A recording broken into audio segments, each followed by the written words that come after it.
अल्हम्दुलिल्लाहि रब्बिल आलमीन वस्सलातु वस्सलामु अला अशरफिल अंबियाइ वल मुरसलीन व अला आलिहि त्तय्यिबीन व अस्हाबिहि त्ताहिरीन अम्मा बअद फ़अऊज़ु बिल्लाहि मिनश शैतानिर रजीम बिस्मिल्लाहिर रहमानिर रहीम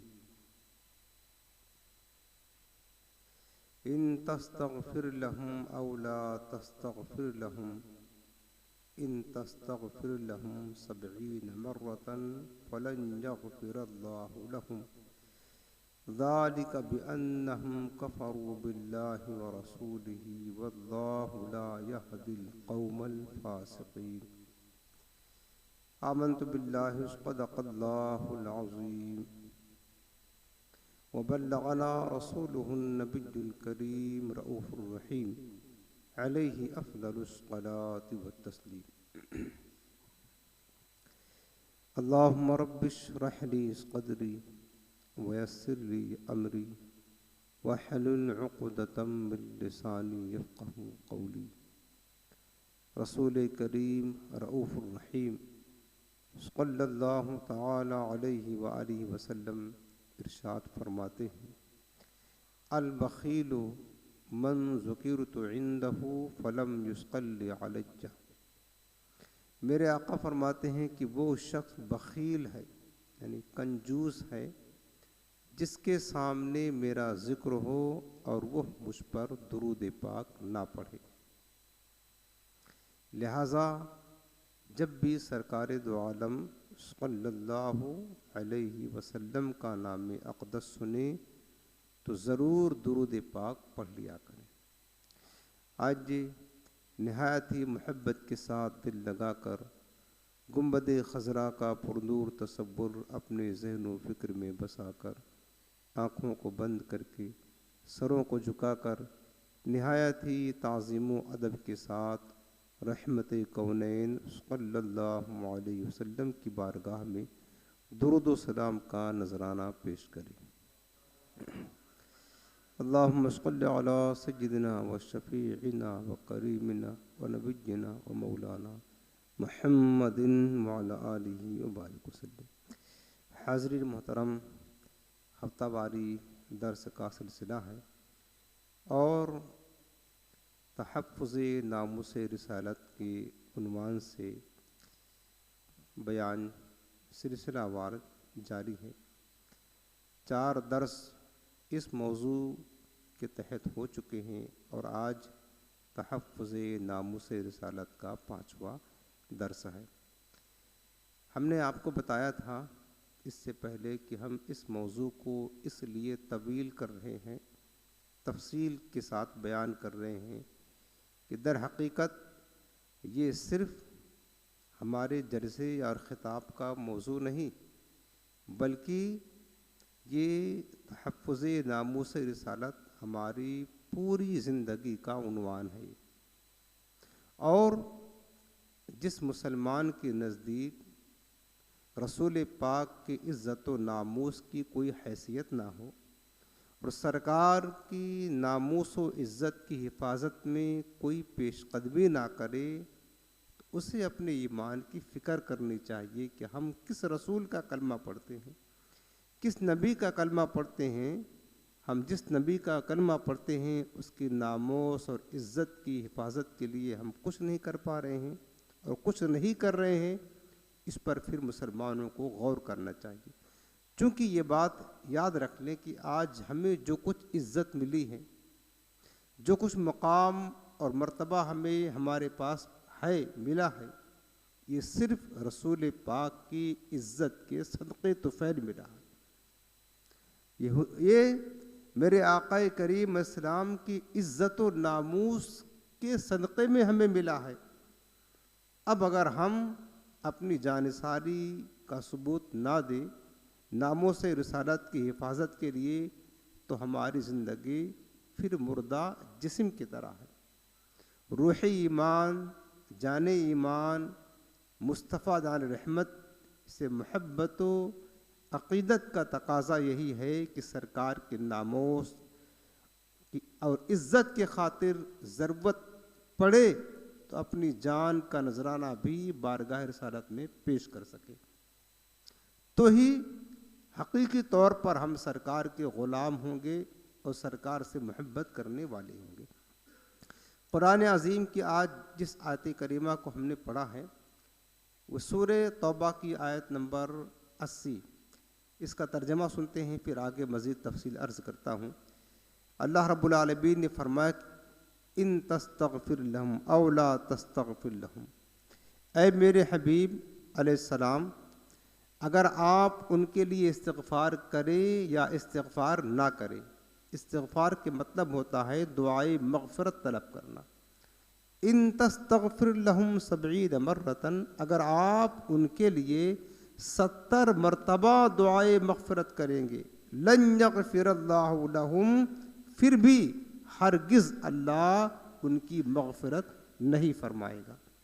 ज़ालिका बिअन्नहुम कफ़रू बिल्लाहि व रसूलिही, ये इस वजह से उन्होंने अल्लाह उसके रसूल का इनकार किया। वल्लाहु ला यहदिल कौमल फ़ासिक़ीन, और अल्लाह फासिक कौम को हिदायत नहीं देता। इस आयत करीमा का शान नुज़ूल है वो ये है कि मदीने तैयबा में एक बहुत बड़ा मुनाफिक रहता था जिसको सज्जदुल मुनाफिकीन कहा जाता था। अब्दुल्ला बिन उबय मुनाफिक आज़म था। और मुनाफिक का माना हमने पिछले दर्स में आपको बताया था कि मुनाफिक उसको कहते हैं कि जो ज़बान से इस्लाम ज़ाहिर करे, ज़ाहिरी लिबास, ज़ाहिरी हुलिया, ज़बान पर कलमा इस्लामी हो, नमाज पढ़े, रोज़ा रखे, सब कुछ करे, लेकिन दिल इश्क़े मुस्तफ़ा से खाली हो। दिल में हुजूर का अदब, हुजूर की इज़्ज़त, हुजूर की ताज़ीम व तकरीम, सरकार की मोहब्बत ना हो, उसको मुनाफिक कहा जाता है। तो अब्दुल्ला बिन उबय ये बहुत बड़ा मुनाफिक था मदीने का, वो मर गया। उसका जो लड़का था हज़रत अब्दुल्ला, उसका भी नाम था। ये मुखलिस सच्चे आशिक़ रसूल सहाबी थे। मुनाफिक का बेटा अब्दुल्ला, ये सच्चे आशिक़ रसूल सहाबी थे, हुजूर से वालहाना मोहब्बत करते थे। और बाप जो था अब्दुल्ला बिन उबय, ये पक्का मुनाफिक था, दुश्मन था अल्लाह के रसूल का, दिल में बुग़्ज़ और अदावत रखा करता था और हुजूर की तौहीन किया करता था।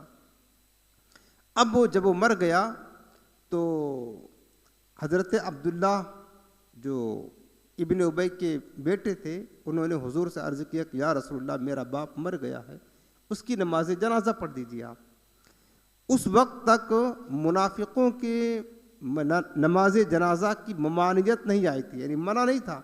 मुनाफिकों के लिए जनाजा की नमाज पढ़ना उस वक्त तक मना नहीं था। मेरे आका अलैहिस्सलाम ने अज़राह शफ़क़त उस अपने सहाबी की दिलजोई के लिए, और दूसरी बात जो मुफस्सिरीन ने लिखा है कि सरकार अलैहिस्सलाम की निगाह नबुव्वत ये देख रही थी कि अगर मैंने इसका जनाजा पढ़ दिया तो इसकी कौम के 1000 लोग कलमा पढ़ करके सच्चे दिल से मुसलमान हो गए। 1000 लोग, सरकार की निगाह ये देख रही थी। मेरे आका करीम अलैहिस्सलाम ने अज़राह शफ़क़त उसकी नमाज जनाजा पढ़ दी, नमाज जनाजा पढ़ दी। हज़रत फ़ारूक़ आज़म ने मना किया, या रसूलल्लाह आप इसकी नमाज जनाजा पढ़ेंगे?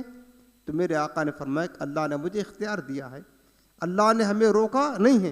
तो जब तक किसी चीज़ की ममानियत का हुक्म ना आए तो उससे रुकना लाजिम नहीं होता है। मेरे आका करीम ने उस सहाबी की दिलजोई के लिए, और 1000 लोग मुसलमान होंगे सच्चे दिल से, इसके खातिर उस मुनाफिक की नमाज जनाजा पढ़ दी। और जनाजा क्या है?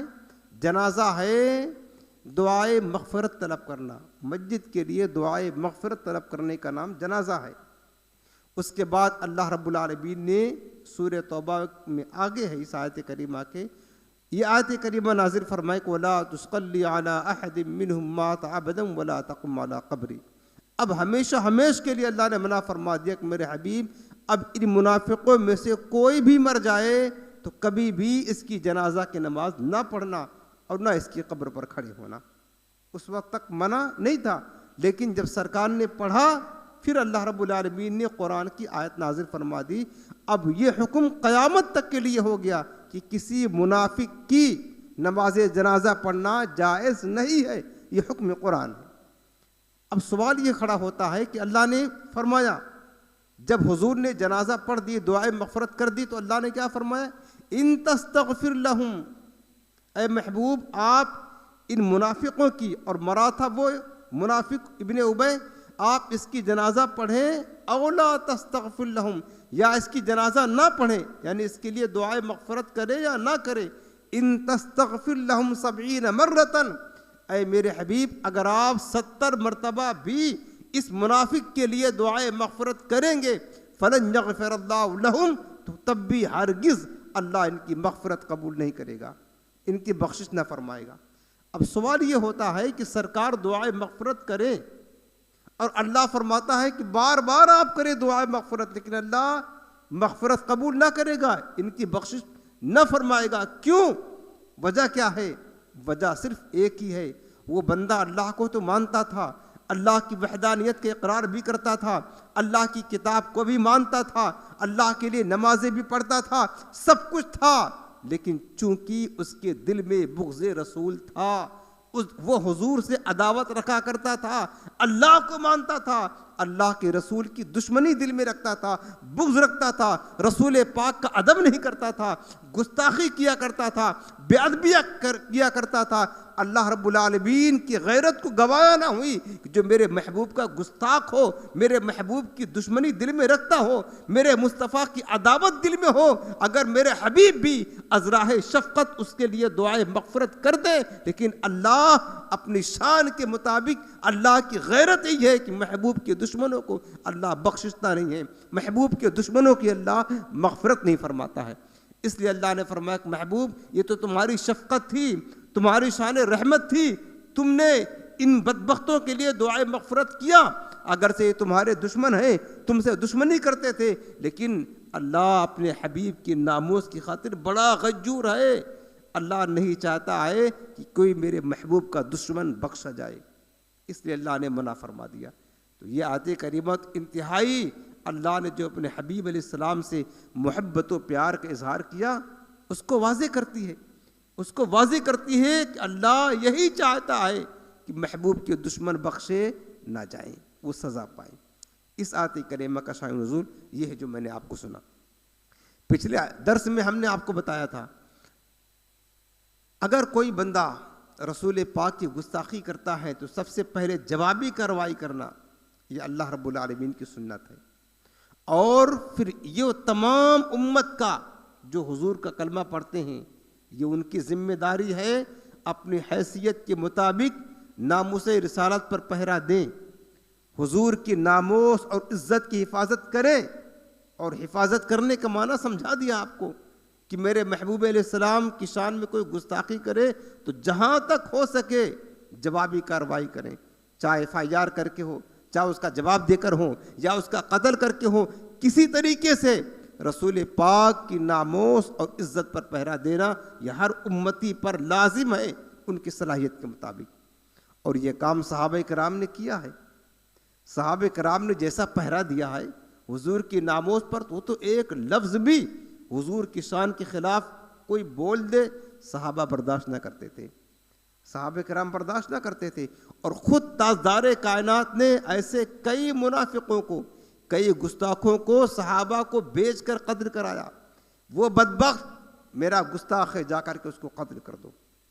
सरकार ने खुद भेजा, तारीख़ में है और हदीसों में भी लिखा हुआ है कि मदीने मुनव्वरा की गिरदो नवाह के इलाके में एक किला था जिसमें अरब का एक मशहूर ताजिर अबू राफी यहूदी रहा करता था, यहूदी था, लेकिन वो बदबख्त हुजूर की गुस्ताखी भी किया करता था और मुसलमानों के खिलाफ काफिरों को उभारता था मुसलमानों से जंग करने के लिए।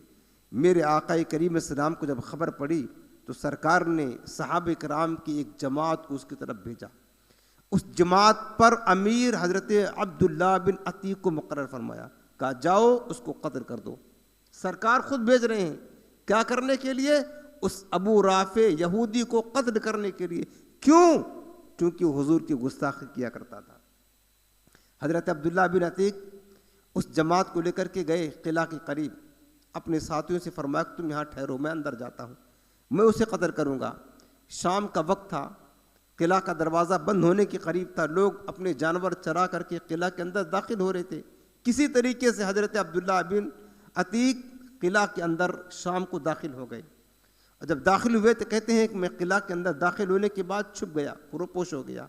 उसके बाद जब रात हुई तो वो अबू राफ़े यहूदी दूसरे मंजिले पर बाला खाने पर रहा करता था और देर रात तक उसके साथ लोग बातें किया करते थे। अब्दुल्ला बिन अतीक कहते हैं मैं गया, इंतज़ार कर रहा था कि ये कब सोए और मैं जाकर के अपना काम पूरा करूं। यहाँ तक कि जब काफ़ी रात गुजर गई, अबू राफ़े अपने घर वालों के साथ ऊपर के कमरे में सो गया। हज़रत अब्दुल्ला बिन अतीक खुद बयान करते हैं कि मैं गया, खामोशी के साथ ऊपर चढ़ा और उसके कमरे के करीब पहुंचा, दाखिल हो गया तो सब सो रहे थे, वो अपने घर वालों के साथ सो रहा था। अंधेरा था, पता नहीं चलता था कि अबू राफ़े कौन है। तो मैंने आवाज़ दी, अबू राफ़े। मेरी आवाज़ जब सुनी उसने तो कहा हाँ कौन है। उसने जब जवाब दिया, हज़रत अब्दुल्ला बिन अतीक कहते हैं मैं उसकी आवाज़ को सुनकर उसकी तरफ आगे बढ़ा और उस पर हमला किया, लेकिन चूंकि अंधेरा था हमला मेरा ख़ता कर गया। उसको लगा नहीं। अब एक शोर मच गया, चीखें बुलंद होने लगी, लोग जाग गए, मैं एक कोने में छुप गया। उसके बाद बहुत देर तक लोग जागते रहे, फिर माहौल ठंडा हुआ, फिर सब सो गए। अबू राफ़े भी सो गया। मैं दोबारा उसके पास कमरे में गया और मैंने फिर आवाज़ दी, अबू राफ़े क्या बात है, कौन था। फिर उसने जवाबी कार्रवाई की कि हाँ कौन है। जैसे उसने ज़बान से कलाम कुछ किया, अल्फाज निकाले, हज़रत अबू राफ़े कहते हैं कि मैं उसकी आवाज़ पर उसके करीब पहुंचा और अपनी तलवार से उस पर वार कर दिया और उसके सीने पर तलवार रख कर के ज़ोर से दबा दिया, हत्ता कि तलवार उसके जिस्म से पार हो गई। अब मुझे यकीन हो गया कि वो मर गया। उसके बाद फिर लोग बेदार हो गए। मैं फ़ौरन नीचे उतरा और नीचे उतर रहा था, सीढ़ियों से मेरा पैर फिसला, मैं गिर गया, मेरे घुटने की हड्डी टूट गई। मैंने अपना इमामा खोला और घुटने को बांधा और किसी तरीके से वहाँ आकर के किला के दरवाजे के पास छुप गया और मैंने तहज्जा कर लिया जब तक मुझे यकीन नहीं हो जाएगा कि अबू राफ़े मर गया उस वक़्त तक मैं यहाँ से निकलूँगा नहीं। सुबह हुई, मुर्ग ने ऐलान किया तो एक शख्स किला के दीवार पर खड़े होकर के ऐलान करता है कि अरब का मशहूर ताजिर अबू राफ़े यहूदी आज मर गया। हज़रत अब्दुल्ला बिन अतीक कहते हैं फिर मैं अपने साथियों के पास आया और मैं उनको लेकर के बारगाह रिसालत में तशरीफ़ ले आया। मेरे आका अलैहिस्सलाम से मैंने अर्ज़ किया, सारा किस्सा वाक़या सुनाया। मेरे हुजूर ने फरमाया कि अपना पैर फैलाओ। मैंने पैर दिखाया, सरकार ने अपना दस्ते शफ़क़त मेरे पैर पर फेरा, सारा दर्द ख़त्म हो गया। ऐसा लगता था कि कभी कुछ मेरे पैर में हुआ नहीं, ये दस्ते शिफा था जो हुजूर ने अच्छा कर दिया। मेरे आका अलैहिस्सलाम उनसे खुश हुए। तो अब आप देखें कि ये गुस्ताख़ी रसूल था। गुस्ताख़ी रसूल को कत्ल करने के लिए ताजदार कायनात ने खुद भेजा था, खुद कत्ल कराया। चूँकि जो हुजूर का गुस्ताख होता है, किसी तरह एक लम्हा भी इस दुनिया में उसका जीना, उसका सांस लेना ये दुरुस्त नहीं होता है। उसको इख्तियार नहीं है, इजाज़त नहीं है कि लम्हा भर भी इस दुनिया में साथ ले सके, बल्कि उसको कत्ल कर दिया जाएगा। इसी तरह दूसरा वाक़या हज़रत उमैर रज़ियल्लाहु तआला अन्हु है। मदीने तज्जबा में अस्मा नामी एक औरत रहा करती थी। अस्मा नाम की एक खातून थी। वो औरत हुजूर अलैहिस्सलाम की शान में नाज़िबा कलिमात कहती, इस्लाम और पैगम्बर इस्लाम की गुस्ताखियाँ किया करती थी। एक सहाबी थे जिनका नाम हज़रत उमैर था, नाबीना सहाबी थे। अब देखो सहाबा के दिल में हुजूर की मोहब्बत कैसी थी, हुजूर के गुस्ताखों को बदला लेने, हुजूर के गुस्ताखों से बदला लेने की तड़प कैसे थी। वो उमैर सहाबी जो नाबीना थे, किसी तरह जब उन्हें पता चला कि फलां औरत, अस्मा नामी औरत मेरे महबूब को बुरा भला कहती है। 25 रमज़ान की रात थी। हज़रत उमैर उसके घर गए और उसको वहीं पर कत्ल कर दिया। कत्ल करने के बाद सुबह हुजूर के पीछे नमाज फजर पढ़ी। मेरे आका करीम अलैहिस्सलाम को सारा माजरा सुनाया।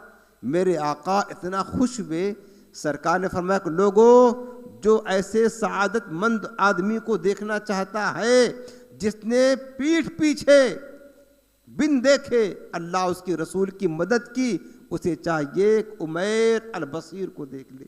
और तुम इसे नाबीना कहते हो, ये नाबीना नहीं है, दर हकीकत ये बीना है। इसने अल्लाह उसके रसूल की मदद की है, अल्लाह उसके रसूल की मदद की है। उसके बाद जब वो सुबह के वक़्त बाहर निकले सरकार से मिल करके, तो देखा कि अस्मा के जो ख़ानदान वाले थे उसको दफन करके वापस हो रहे थे। उन्होंने उमैर को ललकारा, कहा उमैर तुमने अस्मा को कत्ल किया है? आपने फरमाया हाँ हाँ मैंने ही अस्मा को कत्ल किया है, और सुनो तुम में से जो कोई भी ऐसी हरकत करेगा जैसा कि अस्मा ने किया है, उसे भी वासिले जहन्नम कर दूंगा, उसे भी ख़त्म कर दूंगा, जिंदा नहीं छोड़ूंगा। लेकिन किसी को जुरात ना हुई कि हज़रत उमैर को कोई कुछ कह सके। तो सहाबे किराम इतना ज़्यादा गैरतमंद थे, नामों से रसालत पर इस कदर पहरा दिया करते थे, इस कदर सहाबे किराम जो है ना हुजूर से मोहब्बत का इजहार किया करते थे। मुसलमानों, यही तो आज हमारे जान है। अगर हुजूर के नामूस और इज्जत पर हम पहरा देना ना सीखें तो खुद सोच लो, खुद समझ लो हम मुसलमान किस लिए हैं, किसके लिए मुसलमान हैं, और हम किसके लिए जीते हैं, किसके लिए मरेंगे। असल मकसद यही ज़िंदगी का है। ये ज़िंदगी नहीं है किसी की किसी के लिए, ये ज़िंदगी है नबी की नबी के लिए है? तो चाहिए कि हम अपनी ज़िंदगी का मकसद हुजूर से मोहब्बत, हुजूर की नामोस और इज़्ज़त की हिफाजत करना ये बना लें, और कुछ ना कुछ ऐसा काम कर जाए ताकि मेरे मुस्तफ़ा खुश हो जाए, ताकि मेरे महबूब खुश हो जाए। यकीनन जो शख्स हुजूर सलाम के गुस्ताख को कत्ल करता है, किसी तरह सज़ा देता है, यकीनन मेरे मुस्तफ़ा उससे बड़ी मोहब्बत करते हैं, उससे सरकार बहुत खुश होते हैं। और आगे बताता हूँ आपको, सहाबे किराम, हम तो आज गुस्ताखियाँ हो रही हैं और एक तवील सिलसिला गुस्ताखियों का जारी है, एक तवील सिलसिला गुस्ताखियों का आज जारी है। हम सुन करके बैठे हैं, हमें तो होश के नाखून भी नहीं ले पाते, हमें तो ज़र्रा बराबर एहसास भी नहीं होता है, और हम अपनी मस्ती में मस्त हैं। इस कदर गुस्ताखियाँ हो रही है। आज मुसलमान नौजवान अय्याशी में लगा है, उसे कुछ भी फिक्र नहीं है मेरे महबूब करीम की शान में कितनी तौहीन आमेज़ कलिमात कहे जा रहे हैं, हम क्या कर सकते हैं। ये तो कम से कम प्लान करें, कुछ ना कुछ तो करने की कोशिश करें। लेकिन हम समझते हैं क्या हमारे ऊपर कुछ आ रहा है। अभी आप देख ले, 1 साल 2 साल पहले की बात है, जब इस गवर्नमेंट ने NRC वगैरह का कानून लागू किया था और ये प्लान किया था कि कानून बनाएंगे, तो अब मुसलमानों को ख़तरा हुआ कि हमको इस मुल्क से निकाल दिया जाएगा, अपने घर से बेघर कर दिया जाएगा, है ना, घर से बेदखल कर दिया जाएगा। तो लोगों ने क्या किया था, जगह जगह उन्होंने धरने दिए थे, एहतजाज किया था, एक माह बल्कि कई माह तक अपने हुकूक मांगने के लिए गवर्नमेंट के सामने धरना देने पर मजबूर हो गए थे। लोग अपने घरों से निकल आए थे, हमारे घर की औरतें बाहर निकल आई थी, कई महीने तक वो किसी मैदान में बैठ करके धरना देती थी ताकि हमारी बात मान ली जाए और हमें इस मुल्क से ना निकाला जाए और ये कानून रद्द कर दिया जाए। जब बात अपनी ज़ात के लिए आती है, अपने बच्चों के लिए आती है, अपनी इज्जत की आती है, हम अपने घरों को भी छोड़ देते हैं, धरना प्रदर्शन करने बैठ जाते हैं, एहतजाज का मुजाहरा करना शुरू कर देते हैं। मुसलमानों, क्या हमारी इज्जत, हमारी जान, हमारा घर, हमारा घर, हमारी जान क्या मुस्तफ़ा की इज्जत से बढ़कर हो गई है? क्या महबूब करीम की इज्जत से बढ़कर हमारी इज्जत है? अरे हमें जो इज्जत मिली है ये मुस्तफ़ा के नाम से तो मिली है यार, ये मुस्तफ़ा के नाम से मिली है। और अगर मुस्तफ़ा अलैहिस्सलाम की इज्जत पर हम कुछ ना बोले और हमारी इज्जत की बात आए, हमारी जान की बात आए, हम निकल जाएं, तो फिर अपने ईमान की फिक्र हमें करनी चाहिए कि हमें हुजूर से प्यार नहीं है, हमें हमारे घर से प्यार है, हमें हमारी जान से प्यार है, हमें हमारी औलाद से प्यार है, हमें हमारी इज्जत से प्यार है। और जो अपनी इज्जत से ज़्यादा प्यार करता है, मुस्तफ़ा से ज़्यादा अपनी जान से प्यार करता है, मेरे आका फरमाते ला युमिनु अहदुकुम, आखिरी हदीस तक सरकार फरमाते हो फिर मोमिन नहीं आता है। मोमिन तो कहते उसको है, ईमान वाला उसको कहते हैं, अला ला ईमाना लिमन ला मुहब्बत अला। हुजूर फरमाते हैं खबरदार, उसके पास ईमान नहीं है जिसके पास मोहब्बत रसूल नहीं है। सरकार की मोहब्बत, हुजूर की शान में गुस्ताखियाँ हो रही है, क्या मुसलमान बाहर निकल रहे हैं? क्या मुसलमान एहतजाज कर रहे हैं? क्या मुसलमान कोशिश कर रहे हैं? जिस तरीके से NRC CA वगैरह के कानून लगाने के वक्त किया गया था, कुछ नहीं कर रहे हैं। इस बात का सबूत बल्कि पेश कर रहे हैं कि हमको हुजूर की कोई भी तौहीन करे, हमें कुछ नहीं पड़ी है, बस हमारा घर न वीरान हो, हमारे बच्चे न कुर्बान हो, हमारी बेइज्जती ना हो, लोग इस फिक्र में हैं।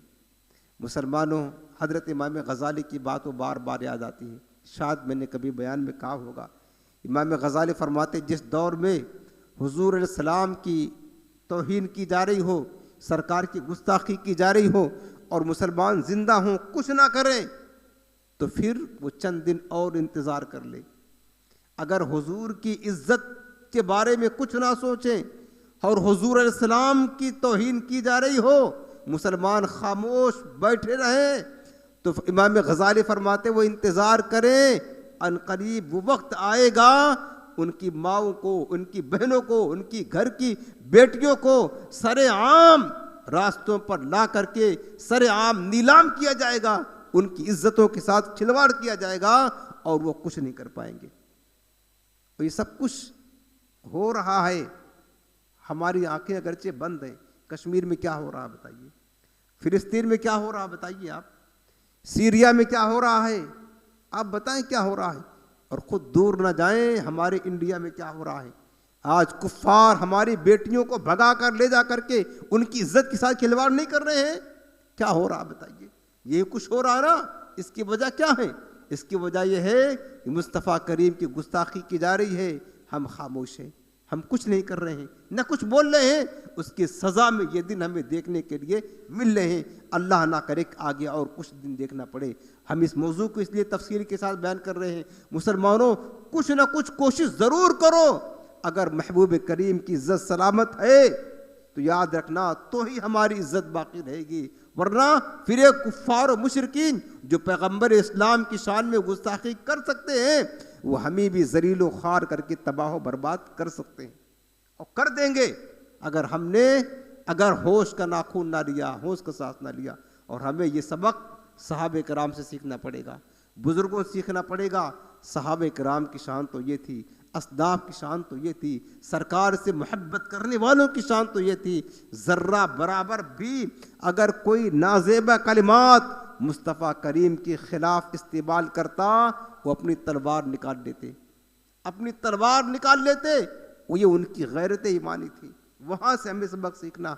अब एक बात मैं अर्ज़ कर रहा हूँ, हज़रत अमर बिन आस रज़ियल्लाहु तआला अन्हु, गौर के साथ सुने, ये हुजूर के सहाबी थे, हुजूर के सहाबी थे। किसरा जब फतह हुआ, इस्लामी लश्कर ने किसरा फतह किया, तो हज़रत अमर बिन आस इस्लामी लश्कर के कुछ अफराद को, कुछ फौजियों को लेकर के, कुछ सिपाहियों को लेकर के अमीर लश्कर बन करके मिस्र की तरफ कूच किया और एक तवील मुहासरे के बाद फातहाना शान के साथ शहर मिस्र में दाखिल हो गए। ने गोया कि मिस्र फतह कर लिया। वहाँ के अक्सर बाशिंदे ईसाई थे। उन्होंने हज़रत अमीरुल मोमिनीन हाकिम वक्त हज़रत अमर बिन आस की पनाह हासिल की, मुआहदा हो गया। तो फौजी जो थे, मुजाहिदीन जो थे, वो सब रहने लगे। मुसलमानों ने इस कदर अच्छे अखलाक का मुजाहरा किया उन गैर मुस्लिमों के साथ, ईसाइयों के साथ, कि वो बेहद मुसलमानों की किरदार और अखलाक से मुतासिर हुए कि मुसलमान बड़े अच्छे लोग हैं, अच्छी तरीके से। और वो इस तरह घुल मिल कर के रहने लगे मिस्र में। ये मुजाहिदीन, ये सहाबा इकराम, मुजाहिदों की फ़ौज की गोया कि ये हमेशा यहाँ रहते थे, यहीं के बाशिंदे हैं। इस तरह मोहब्बत और प्यार के साथ रहते थे। अच्छा, मुसलमान जो हसन अखलाक पेश करते थे काफिरों के साथ, वो इसलिए ताकि कुफ्फार इस्लाम के पाकीज़ा अखलाक को देख करके माइल हों और मुसलमान हो जाए। और यकीनन दुनिया में बेशुमार कुफ्फार, बेशुमार यहूदी, ईसाई ऐसे गुजरे हैं जिन्होंने सिर्फ मुसलमानों की किरदार को देख करके इस्लाम कबूल किया। और आज भी बाज़ मकामात पर यह सिलसिला जारी है, होता है। जब तक मुसलमान अच्छे अखलाक के साथ पेश आते रहे, कुफ्फार उनसे मरऊब रहे, कुफ्फार उनसे खौफज़दा रहे और कुफ्फार मुसलमानों के पाकीज़ा अखलाक से मुतासिर होकर के इस्लाम कबूल करते हैं। लेकिन आज हाल बिगड़ गया है। अब हुआ क्या कि मिस्र में, शहर के एक चौक पर हज़रत ईसा अलैहिस्सलाम के एक मुजस्समा, मिट्टी का एक बुत बना कर रखा था उनकी सूरत का। जाहिर सी बात है कि ईसाई जो थे हज़रत ईसा अलैहिस्सलाम से बड़ी मोहब्बत करते हैं। वो मुजस्समा चूँकि हज़रत ईसा की तरफ मंसूब था, लिहाजा उससे बड़ी अक़ीदत रखते थे, बड़ा एहतराम किया करते थे। एक रात ऐसा हुआ कि किसी शख्स ने उस हज़रत ईसा अलैहिस्सलाम का जो मुजस्समा बुत बना कर रखा था उसकी नाक काट ली, उसकी नाक काट ली। पता ना था किसने काटा। अब सुबह हुई, जब ईसाइयों ने यह देखा कि हमारे बुत जो ईसा अलैहिस्सलाम का मुजस्समा था उसकी नाक किसी ने काट ली, ये तो बहुत बड़ी तौहीन है। क्योंकि ईसाई बहुत ज़्यादा अक़ीदत करते थे, अक़ीदत उससे रखा करते थे। अब उन्हें बड़ा गुस्सा भी आया, बड़ा रंज भी हुआ कि ये क्या हो गया, किसने हरकत की। और जाहिर सी बात है कि ईसाई चूँकि उससे बड़ी मोहब्बत करते थे, ये ईसाइयों का काम तो हो नहीं सकता, यकीनन किसी मुसलमान का ये काम ज़रूर होगा। गर्ज की एक वफ़द ईसाइयों का हज़रत अमर बिन आस के पास पहुँचा और कहने लगा कि आप देखें, आपने देखा होगा कि शहर के चौक पर हज़रत ईसा अलैहिस्सलाम के एक मुजस्समा रखा हुआ था, उसकी रात में किसी ने नाक काट ली। आपको पता है कि हम ईसाई हज़रत ईसा से कितनी मोहब्बत करते हैं, उन्हें खुदा का बेटा समझते हैं और ये हम उसकी इबादत भी करते हैं। जो उनका मुजस्समा था उसकी नाक काट करके किसी ने तौहीन की है, हमें इंसाफ चाहिए।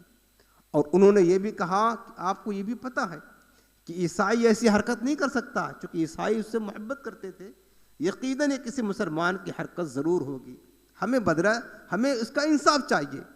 और उन्होंने सुन रखा था कि मुसलमान इंसाफ के पैकर होते हैं, वो देखना चाहते थे। हज़रत अमर बिन आस ने कहा कि यकीनन मुझे इस बात का अफसोस है, मुझे इस बात का अफसोस है, इस्लाम अगरचे बुत परस्ती की इजाज़त नहीं देता, बुत परस्ती के ख़िलाफ़ है, लेकिन दूसरों के माबूदों की तौहीन की जाए, इस्लाम इसकी भी इजाज़त नहीं देता है। किसी के माबूद की तौहीन की जाए इस्लाम के उसूल के ख़िलाफ़ है। यकीनन हम बुतों की पूजा तो नहीं करते, न बुत परस्ती को जायज़ समझते हैं, लेकिन इस्लाम अदल इंसाफ का मज़हब है।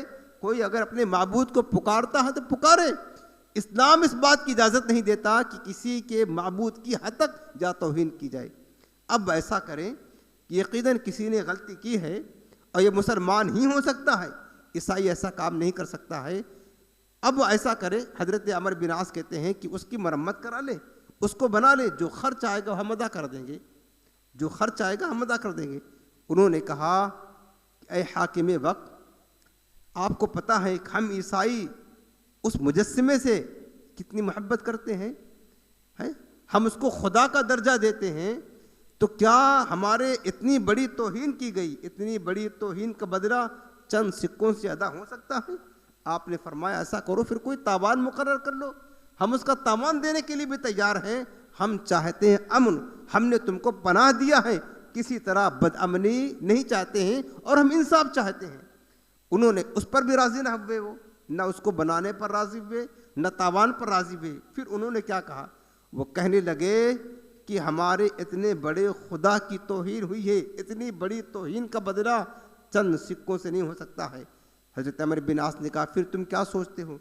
उन्होंने कहा कि हम ये चाहते हैं कि जिस तरह हमारे ईसा का बुत बना हुआ था, इसी तरह हज़रत मोहम्मद सल्लल्लाहु अलैहि वसल्लम का बुत बनाया जाए। उन्होंने ये जुमला कहा और फिर हम इसी तरह, ये कहने वाले थे माज़अल्लाह कि हम इसी तरह उनकी नाक काटें तब जाकर के बदला हो। अभी सिर्फ ये जुमला कहा था कि हज़रत मोहम्मद सल्लल्लाहु अलैहि वसल्लम का एक बुत बनाया जाए और फिर हम इसी तरह, जब इसी तरह कहा ना, अभी जुमला पूरा ना किया, हज़रत अमर बिन आस जलाल में लाल पीले हो गए, थर थर कांपने लगे, गुस्से की वजह से चीखें निकल गई और अपने तलवार को अपने हाथ से पकड़ा और आपका जिस्म गुस्से की वजह से कांप रहा था। इन्होंने मेरे महबूब की शान में नाजेबा कलिमात कहना शुरू कर दिया, नाजेबा कलिमात। इसी बात पर सिर्फ वो कहना चाहते थे, हम इसी तरह उस मुजस्समे का जो हज़रत मोहम्मद सल्लल्लाहु अलैहि वसल्लम की सूरत का मुजस्समा हो, हम उसकी नाक काटना चाहते हैं। ये कहा ना था, कहने जा रहे थे। जब हज़रत अमर बिन आस का जलाल देखा, गजब देखा, वो ईसाई थर्रा गए, कांप गए, डर गए। अगर हमने कुछ कह दिया होता तो क्या हाल होता हमारा। ना जाने क्या सजा मिलती। हजरत अमर बिन आस ने कहा, जालिमो, तुम्हें पता नहीं है कि हम अपने महबूब करीम से, अपने आका से कितनी मोहब्बत करते हैं? तुम्हें पता नहीं है अगर हमारी औलादों के टुकड़े कर दिए जाएं, हमारे अलमाल असबाब लूट लिए जाएं, हमारे घर जला दिए जाएं, खुद हमारे जिस्मों के टुकड़े टुकड़े कर दिए जाएं, सब मंजूर है, सब कबूल है, सब बर्दाश्त है, लेकिन मुस्तफ़ा करीम की शान अक़दस में मामूली खफीफ हल्का कलिमा कोई बोले, नाज़ेबा कलिमात को इस्तेमाल करे, ये हमारे बर्दाश्त से बाहर हैं। उससे पहले कि हमारे कान बंद हो जाएं, हम बहरे हो जाएं कि हम मुस्तफ़ा की तौहीन सुने, इससे पहले हमारे कान बहरे हो जाएं। तुम्हें नादानों पता नहीं है, तुमने मेरे महबूब की गुस्ताखी करके मेरे दिल को रंजीदा किया है, मेरे दिल को दुख दिया है, मुझे तकलीफ पहुंचाया है। जी तो यही चाहता है तुम सबको कत्ल कर दिया जाए और तुम में से किसी एक को ना छोड़ा जाए, लेकिन चूंकि हमने तुम्हें पनाह दी है, तुम्हारे साथ मुआहदा हुआ है, ये तुम्हारी दरख्वास्त लग़्व है, बातिल है, इसकी कोई हैसियत नहीं है। इसके अलावा कोई तजवीज़ हो तो वो बताओ, फिर उस पर गौर करते हैं। हज़रत अमर बिन आस जलाल में थे, एक मामूली हल्का कलमा सुना, गजब में आ गए कि मुस्तफ़ा करीम की शान में कुछ भी सुनना हम नहीं चाहते हैं। आपने खुद फरमाया, जालिमो, तुम ये कहते हो मेरे महबूब करीम का मुजस्समा तुम बनाओ, हरगिज़ ये नहीं हो सकता है कि मेरे महबूब की कोई सूरत बनाई, और किसकी क्या मजाल है? जिस शाहकार हुस्न को खालिक़े कायनात ने अपने दस्ते कुदरत से तराशा हो, बनाया हो, उसको कौन बना सकता है? उस जैसी सूरत कौन बना सकता है? हम अपने नबी से प्यार बहुत करते हैं, लेकिन हरगिज़ कभी भी उनका बुत बनाने की इजाज़त किसी को नहीं देते हैं, क्योंकि इस्लाम में ये चीज़ जायज़ नहीं हुआ करती है।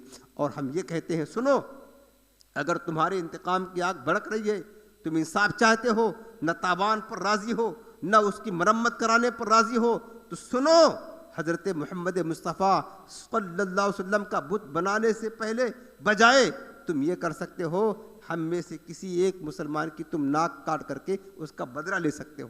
उन्होंने मिट्टी की नाक काटी थी, तो मिट्टी की नाक काटी गई थी, बुत तो था मिट्टी और पत्थर का बना हुआ।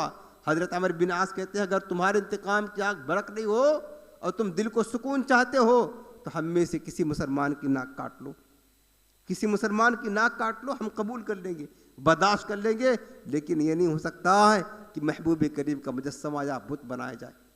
और फिर हज़रत अमर बिन आस ने ऐलान किया कि कल सुबह मैदान में सब लोग जमा हो जाए, वहीं पर फैसला होगा, वहीं पर इंसाफ होगा और सबके सामने ये सज़ा मिलेगी। तो सुबह हुई तो ईसाई भी जमा हो गए, मुसलमान जो फौजी थे सब के सब जमा हो गए, बड़े बड़े फौजी अफसरान जो थे मुसलमानों की मुजाहिदीन सब मैदान में जमा हो गए। ईसाइयों का बड़ा पादरी सामने आया, हज़रत अमर बिन आस घोड़े पर सवार होकर के उसके करीब गए और फरमाने लगे कि देखो देखो, तुम्हारे बुत की तौहीन हुई है और तुम्हारे दिल को ठेस पहुंचा है ना, हम उसका बदला देने के लिए तैयार हैं। इस्लाम अदल और इंसाफ का तकाजा करता है। अब आपने तलवार निकाली, कहा ये मेरी तलवार लो, उसके हाथ में दी और कहा, चूंकि मैं इस शहर का हाकिम हूँ, मैं इस शहर का हाकिम हूँ, निगहबान हूँ, और जितने लोग इस शहर में हैं सब मेरे मातहत हैं, मेरे हिफाजत में हैं। अगर मेरी वजह से कोई बदअमनी हो, कोई झगड़ा लड़ाई हो, फसाद हो, इसका जिम्मेदार मैं हूँगा, लिहाजा मैं ये चाहता हूँ कि तुम मेरी नाक काट लो। उसके हाथ में तलवार रख दी, जो बड़ा पादरी था, कहा मैं चाहता हूँ कि तुम मेरी नाक काट लो ताकि तुम्हारा इंतकाम पूरा हो जाए। जब हज़रत अमर बिन आस ने कहा, अच्छा बतरीक वो जो था पादरी, वो चाहता था कि हज़रत अमर बिन आस की नाक काट ले, लेकिन जो मुजाहिदीन के बड़े फौजी अफसरान थे वो आगे बढ़े और कहने लगे, क्या हज़रत अमर बिन आस के बजाय हम में से किसी की नाक नहीं काटी जा सकती है? हम में से किसी की नाक भी काटी जा सकती है। और भी मुजाहिदीन आगे बढ़े, कहा नहीं, हम अपने हाकिम की नाक नहीं कटने देंगे, हमारी नाक काट लो और तुम्हारा बदला हो जाएगा। अभी ये बातें चल रही थी, इतने में एक फौजी मुसलमान सिपाही घोड़ा दौड़ाता हुआ घोड़े पर सवार होकर के उस पादरी के सामने खड़ा हुआ और कहने लगा, पादरी हरगिज़ किसी की नाक मत काटना, ये देख तेरे बुत की नाक हमने काटा है, मुजरिम मैं हूं, लिहाजा तू मेरी नाक काट ले, तू मेरी नाक काट ले। वो ईसाई जो थे और वो पादरी जो था, ये सब मंजर देखकर हैरान थे कि ये इंसान है कि फरिश्ता है, ये अपने नबी से कितनी मोहब्बत करते हैं। हमारे बुत का एक मुजस्समा की नाक कटी है, ये अपने नाक अपने नबी के नाम पर कटाने के लिए तैयार हैं। ये कौन से इंसान हैं, भला किस कदर अपने नबी से प्यार करते हों। वो हैरान था, परेशान था। अभी तक जो उसका इरादा ये था कि हजरत अमर बिन आस की नाक काटे, ये इरादा उसने बदल दिया। अब वो परेशान था, हैरान था। उसने तलवार वापस करते हुए कहा कि ऐ हाकिम शहर, ये तलवार ले लो। यकीनन तुम लोग सच्चे अपने नबी के वफादार हो, यकीनन तुम लोग इंसाफ और हक के पैकर हो, और तुम इंसाफ फैलाते हो, इसी रविश पर कायम रहोगे तो मिस्र में हमेशा तुम्हारी हुकूमत कायम रहेगी। और जिस नबी का तुम कलमा पढ़ते हो, जिस नबी के दीन की तुम इशाअत करते हो, जिस नबी का पैगाम तुम लोगों तक पहुंचाते हो, खुदा की कसम अगर मैं उनके ज़माने में ज़िंदा होता, वो बड़ा पादरी कहता है, अगर मैं उनके ज़माने में ज़िंदा होता, उनके मुबारक पैरों को धो करके मैं पानी पिया करता, पानी पीता। अगरचे मैंने उनका ज़माना तो ना पाया, लेकिन ऐ हाकिम वक्त, मैं तुम्हारे सामने तुम्हारे हाथ पर उसी नबी का कलमा पढ़ करके मुसलमान होता। वो कलमा पढ़ करके मुसलमान हो गया। ये देख करके बहुत सारे ईसाई भी इस्लाम का ये निज़ाम देख करके, और हुजूर की मोहब्बत, जो गुलामारे मुस्तफ़ा ने हुजूर की मोहब्बत के इजहार किया, ये मंजर देख करके बेशुमार ईसाइयों ने इस्लाम कबूल कर लिया। इस तरीके से होते थे मुसलमान, जो ये पैगाम देते थे अपने नबी अलैहिस्सलाम की शान अक़दस में ज़र्रा बराबर भी कोई नाज़ेबा कलिमात बर्दाश्त भी ना करते थे, और हुजूर से मोहब्बत वफादारी का पैगाम भी देते थे, अदल इंसाफ भी कायम करते थे। इसी वजह से उनके अखलाक के करीमाना को देखकर, उनके पाकीज़ा अखलाक को देख करके लोग इस्लाम कबूल कर लिया करते थे। क्या आज मुसलमानों में ये ताकत है, ये सलाहियत रह गई है, ये वस्फ़ है, ये खूबी है? ना, मुसलमान आज के दौर में बद अखलाक हो चुके हैं, बद किरदार हो चुके हैं। हकीकत बात यह है कि काफिरों को हमने इस्लाम से खुद बदज़न कर दिया, इस्लाम से हमने काफिरों को बदज़न कर दिया, क्योंकि कुफ़ार इस्लाम नहीं पढ़ते, हमें देखते हैं, हमें जैसा देखते हैं तो समझते हैं कि यही इस्लाम है, हालांकि इस्लाम कुछ और होता है, लेकिन हमें देख करके वो इस्लाम को समझ करके वो बदज़न हो जाते हैं। तो मुसलमानों, अपने अखलाक को भी दुरुस्त करें, अपने किरदार को भी संवारें, अपनी ज़िंदगी को चेंज करें, और कोशिश करें कि अपनी ज़िंदगी मुस्तफ़ा के नाम मफ़ कर दें, मुस्तफ़ा के दीन पर अमल करें, मुस्तफ़ा के दीन की खिदमत करें, मुस्तफ़ा की शरीयत और सुन्नत पर अमल करने की कोशिश तो करें, कुछ तो करें अपने महबूब के लिए। तुम सारी ज़िंदगी अपने लिए, अपनी बीवी बच्चों के लिए, अपने माँ बाप के लिए, अपने घर बार के लिए सारी ज़िंदगी गुजार दोगे। बताओ, जिस मुस्तफ़ा करीम अलैहिस्सलाम ने तुम्हें सब कुछ दिया, तुम्हारा वक्त उनके लिए, उनके दीन के लिए, उनकी मोहब्बत के लिए कितना सर्फ होता है? कुछ सोचो तो सही, हम अपने महबूब की इज्जत और नामूस के लिए क्या कर रहे हैं? सरकार के नामूस पर हम क्या पहरा दे रहे हैं? क्या खिदमत कर रहे हैं? अगर कर रहे हैं तो खुशियाँ मनाए और दुआ करें अल्लाह इस्तिकामत दे, वरना फिर दुआ करें अल्लाह से और अल्लाह के रसूल से इस्तिगासा करें, या रसूलल्लाह कुछ ऐसा करम कर दे, हम आपकी खिदमत गुजार बन जाएं और आपकी नामोस और इज़्ज़त पर पहरा देने वाले बन जाएं। ये कोशिश किया करें। हम तो इंसान हैं यार, वो तो आशिक रसूल थे। हमने ये भी पढ़ा किताब में, हज़रत शार बुखारी अल्लामा इब्न हजर अस्क़लानी रहमतुल्लाह ताला अलैह ने एक वफ़ादार कुत्ते का जिक्र किया है। जो जानवर होते हैं ना, बेज़ुबान जानवर, जिनको हम नापाक जानवर कहते हैं, हमसे बेहतर तो वही है, वही नामों से रिसालत पर पहरा देते हैं। हज़रत शार बुखारी ने ये तस्करा किया है कुत्ते का, और वाक़या ये पेश आया कि एक मंगोल शहज़ादे ने ईसाइयत कबूल किया। एक मंगोल शहज़ादे ने ईसाई मज़हब कबूल किया। उसके इस्तकबाल के लिए मंगोलों की बहुत बड़ी तकरीब रखी थी, हज़ारों का मजमा था। तो कुछ ईसाई अफराद भी इस्तकबाल के लिए उस मजमे में गए। बहुत बड़ा जलसा था मंगोलों का, और ईसाई भी जमा हुए कुछ लोग। और वो मंगोल शहज़ादा, उसने ईसाइयत कबूल किया था, उसे की तकरीब में ये महफिल रखी हुई थी, बड़ा जलसा रखा हुआ था, बड़ा इज्तिमा था। अब हुआ ये कि ईसाई एक पादरी, बड़ा एक मुबल्लिग, वो बयान करने के लिए खड़ा हुआ। हज़ारों का सामने मजमा है, मंगोल भी हैं, ईसाई भी हैं, और वो ईसाई मुबल्लिग बयान कर रहा था, लोगों को समझा रहा था, अपने ईसाइयत मज़हब के बारे में दावत दे रहा था। तो दौरान गुफ्तगू अपना हाथ, जैसे हम हरकत करते हैं ना, अपना हाथ कभी इधर ले जाता कभी उधर ले जाता, हरकत करता था। दौरान गुफ्तगू उसने ताजदार कायनात की शान में नाजिबा कलिमात कह दिए, हुजूर को माज़ल्ला गाली दी, सरकार की गुस्ताखी थी की। तो करीब ही में, अब चूंकि वो सारे सामने कुफार ही बैठे थे, ईसाई थे, मंगोल थे, ये सब दुश्मन है अल्लाह के रसूल के, लेकिन करीब ही में एक कुत्ता बैठा हुआ था जो जंजीर से बंधा हुआ था।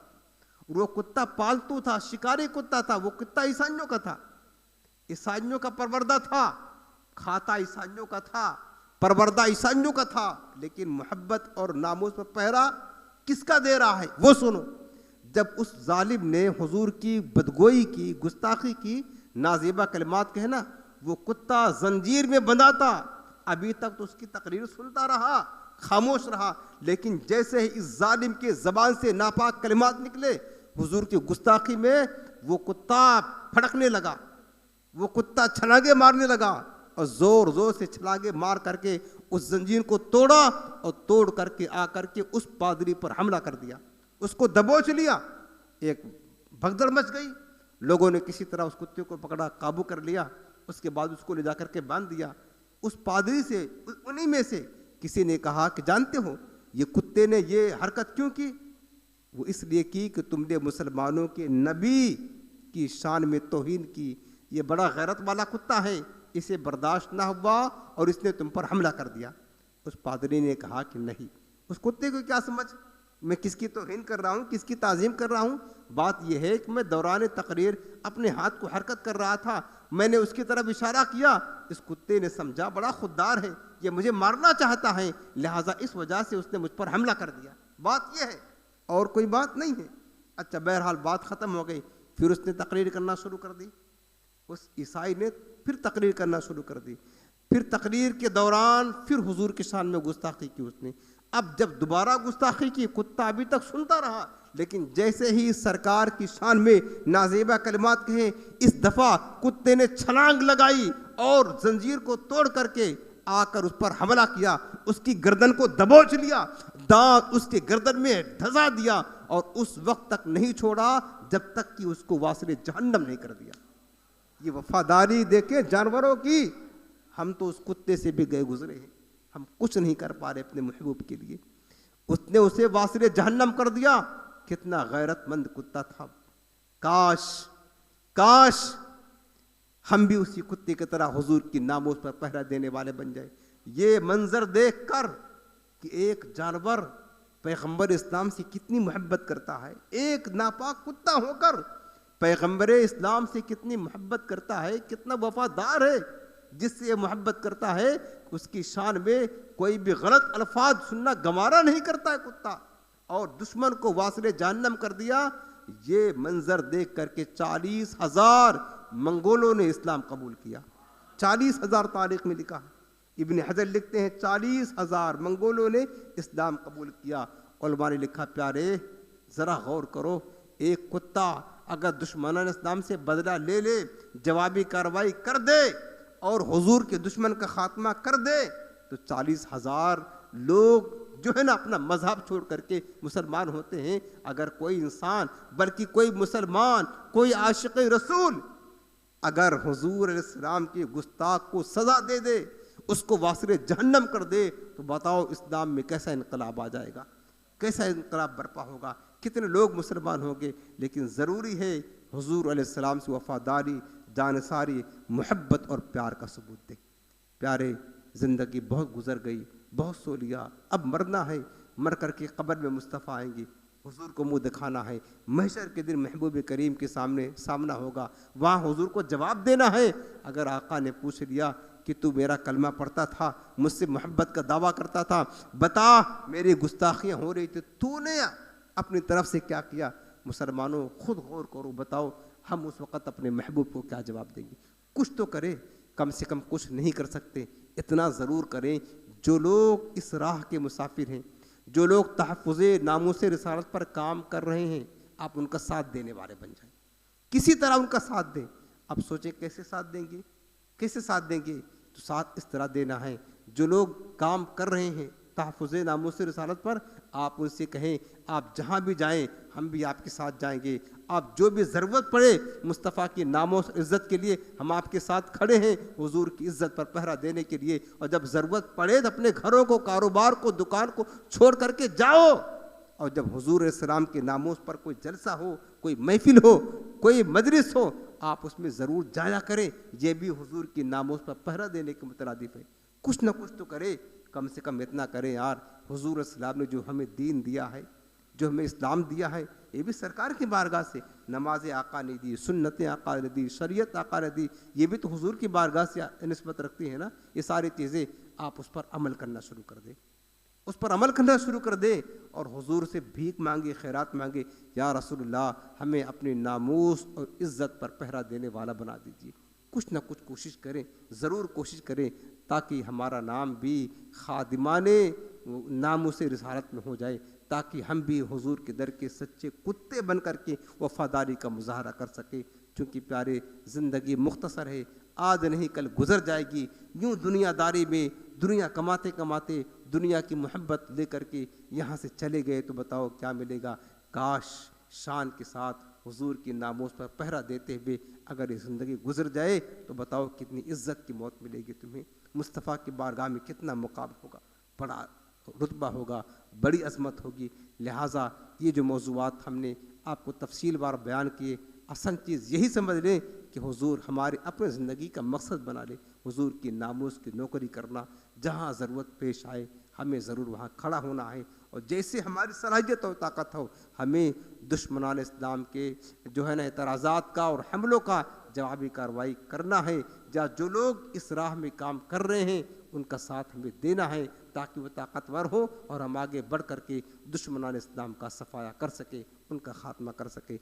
अल्लाह ताला हमारे हाल ज़ार पर रहम फरमाए।